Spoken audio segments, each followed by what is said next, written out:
बोले तुम हमको स्पाइस आइलैंड दे दो, हम भारत का इलाका छोड़ देंगे। क्योंकि 17वीं सेंचुरी में एक राजा हुआ रूस का, पीटर द ग्रेट, उसने एक बड़ा फेमस स्टेटमेंट दिया। उसने कहा यूरोप के जिस देश का भारत पर कब्जा होगा वो पूरी दुनिया का बॉस होगा।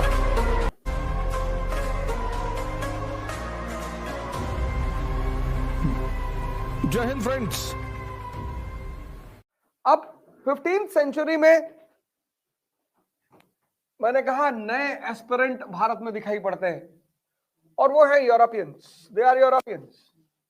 उसमें से पहले भारत कौन आया? पोर्चुगीज।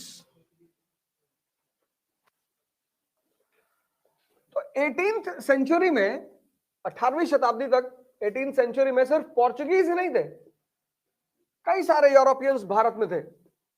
पोर्चुगीज ये तो सबसे पहले आए, फिर डच, फिर इंग्लिश, फिर फ्रेंच। 18वीं सेंचुरी में ये चार प्रमुख कंपनियां भारत में मौजूद थी, 4 major companies, Portuguese company, Dutch company, English company और फ्रेंच कंपनी, और सबकी भारत पे नजर थी। क्योंकि 17वीं सेंचुरी में एक राजा हुआ रूस का, पीटर द ग्रेट, उसने एक बड़ा फेमस स्टेटमेंट दिया। उसने कहा यूरोप के जिस देश का भारत पर कब्जा होगा वो पूरी दुनिया का बॉस होगा। समृद्धि का देश, कल मैंने बताया ना गोल्डन स्पैरो, तो सबकी नजर थी भारत पर कब्जा करने की। ये चार लोग इस प्रमुख शक्तियां मौजूद थी, यूरोपियन शक्तियां। पुर्तगालियों ने क्या किया? इन्होंने मैरिज अलायंस कर लिया अंग्रेजों से, वैवाहिक संबंध, और अंग्रेजों को बंबई दहेज में दे दिया। कैथरीन बरगेंजा वाला प्रसंग। तो ये तो गेम से बाहर हो गए, पुर्तगाली गेम से बाहर हो गए। पुर्तगालियों ने पोर्चुगीज और इंग्लिश, इन लोगों ने मैरिज अलायंस कर लिया, वैवाहिक संबंध, और डाउरी में अंग्रेजों को क्या दे दिया? मुंबई। और पुर्तगाली गेम से बाहर, ये गेम से बाहर हो गए कि साहब हमको नहीं कब्जा करना, हमें ट्रेड एंड कॉमर्स करना, वो हम करेंगे, आप लोग निपट लो। डचों ने क्या किया? स्ट्रैटेजिकल समझौता कर लिया, स्ट्रैटेजिकल अलायंस, ये डचों ने किया। स्ट्रैटेजिकल ये हुआ डच और अंग्रेजों के बीच में। मैरिज अलायंस पोर्चुगीज और इंग्लिश के बीच में, कैथरीन बरगेंजा, और स्ट्रैटेजिकल अलायंस हुआ डच और इंग्लिश के बीच में। और डच ने अंग्रेजों से कहा कि देखो भैया, तुम हमको दे दो स्पाइस आइलैंड्स, मसालों के द्वीप। कौन सा एरिया? Indonesia, Malaysia. बोले तुम हमको स्पाइस आइलैंड दे दो, हम भारत का इलाका छोड़ देंगे, हम भारत पर कोई दावा नहीं करेंगे, हम हिंदुस्तान पे कोई दावा नहीं करेंगे।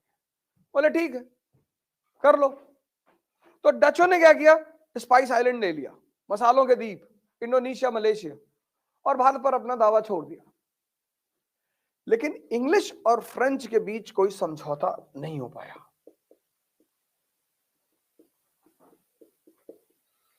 इनके और फ्रेंच के बीच कोई समझौता नहीं हो पाया। अब जब समझौता नहीं हो पाया तो फिर युद्ध होगा।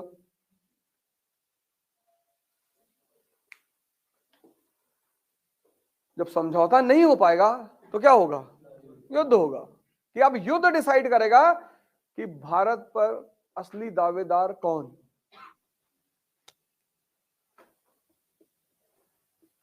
फर्स्ट एंग्लो कर्नाटिक वॉर,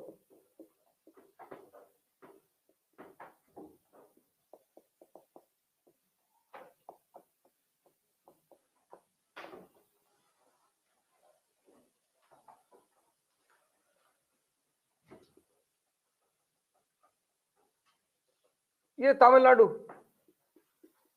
यहां पे एक राज्य था 18वीं सेंचुरी में, कर्नाटिक। ये तमिलनाडु में था, कर्नाटिक। इसकी राजधानी थी आर्कॉट। इसके दो किराएदार थे, दो किराएदार। एक किराएदार चेन्नई में था और चेन्नई में से किराएदार थे इंग्लिश, ईस्ट इंडिया कंपनी, और दूसरा किराएदार था पौंडीचेरी में। पौंडीचेरी में कौन था? फ्रेंच। कर्नाटक, तमिलनाडु में एक स्टेट था 18वीं सेंचुरी में, कर्नाटक। इस स्टेट का फाउंडर कौन? सादतुल्ला खान। इसका फाउंडर सादतुल्ला खान। सादतुल्ला खान के बाद दोस्त अली, और दोस्त अली के बाद यहां का नवाब हुआ चंदा साहिब। ओ सॉरी, अनवरुद्दीन, सॉरी, अनवरुद्दीन, अनवरुद्दीन।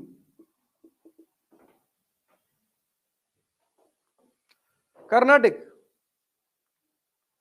चूंकि इस पूरे वॉर का जो सेंटर था वो कर्नाटक था, इसलिए इसको बोलते हैं एंग्लो कर्नाटक वॉर।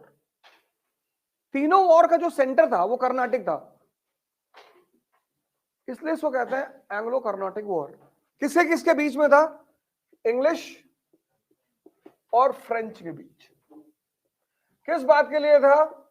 ये डिसाइड करने के लिए कि भारत का अगला बॉस कौन बनेगा। ये तीन बातें क्लियर?